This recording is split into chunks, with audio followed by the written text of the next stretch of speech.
Hey guys, thanks for taking a few minutes out of your day to watch this video.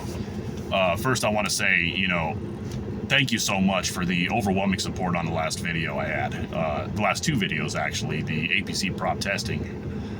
And I really hope it helped a lot of you out and, open some new doors to your fishing adventures with your boats and whatnot, Words, I really can't get the words out to thank you enough. And whatever else you guys want to see, let me know in the comments, but back to the updates. I'm kind of getting off track. So I've been working my tail off the past few weeks. Job's kind of in high demand. A real demanding job I'm on right now, and it should ease up through the beginning to the middle of September. So I'm really hoping to get out on the boat and fish and get some more content out. But I do have a little bit of money stashed away for another project for the channel. And I have two ideas. So the first idea is I found I think it's a 12-foot Coleman crawdad john boat.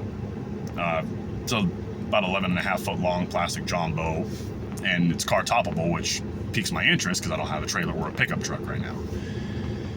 And if I were to buy that little john boat, now I wouldn't have the money to fund what I'm really interested in funding.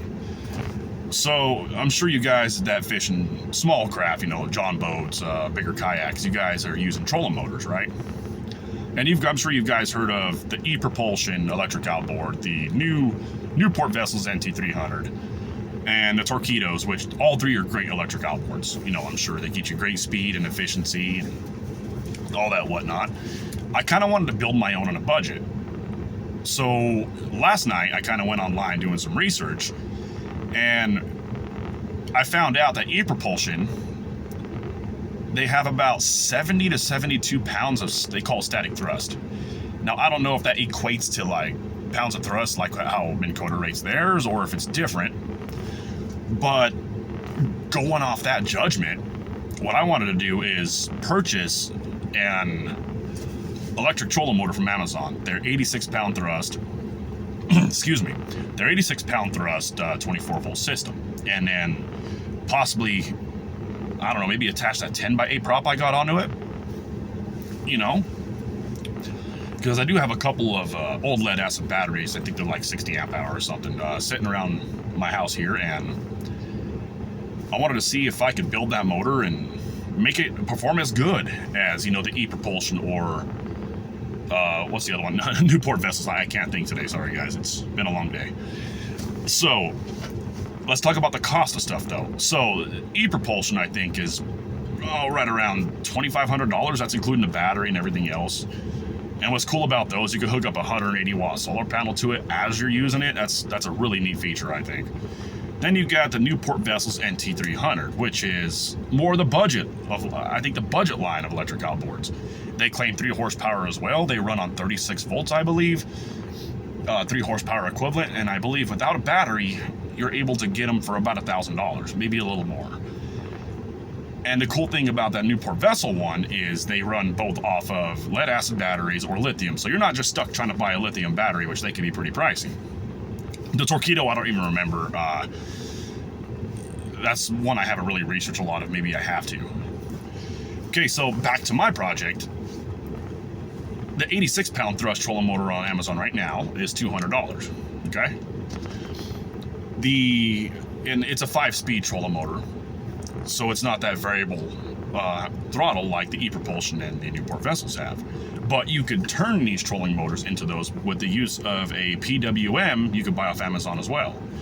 Now I found one for about $25, so that $225 electric outboard, that according to the specs has more thrust than an e-propulsion or the NT300. They didn't list the thrust of the NT300, but assuming e-propulsion's 3 horsepower and so is Newport, that if it's 71 pounds of thrust, 86 is more than 71, right? So should be a better motor? I don't know. That's what the testing's for. So I only got enough funds for one of those. And the reason I've kind of been hesitant on that 86-pound thrust build, I have nothing to put it on. Now, I got the Intex Mariner 4 boat, and yes, it is good for a 3.5 horsepower outboard. But you start getting a lot of power into it, it starts pushing that transom back pretty good. It kind of squashes the back of the boat in because it doesn't have a solid wood transom like you would like a little dinghy or something. So I want to know what you guys would like to see. I mean, if you really want to see this electric outboard, I'm more than willing to build it. You know, maybe I could just sell it off to the side here if I don't like it. And if it works out for me, that's even better. And, you know, again, guys, I want to say thank you so much for the overwhelming support, you know, on those last videos. A lot of positive comments saying it was, you know, it was one of the best comparisons they ever seen. It was, you know, a great video overall, which I have tons of stage fright, so this takes, you know, it takes a lot for me to come on, you know, to a video and actually do things. So it's given me that motivation to keep going. And I want to thank you guys so much, and I can't thank you enough. So kind of a recap, more fishing videos are going to come, guys, soon. I've just been working too hard. It's been, you know, a crazy month. Number 2, new projects line up. You be the decision. You guys decide, okay? If you want to see this electric outboard on a budget build and tested, I'm all for it. I want to know what you guys want to see, but thanks again, guys, you know, and I hope you have a great rest of your day.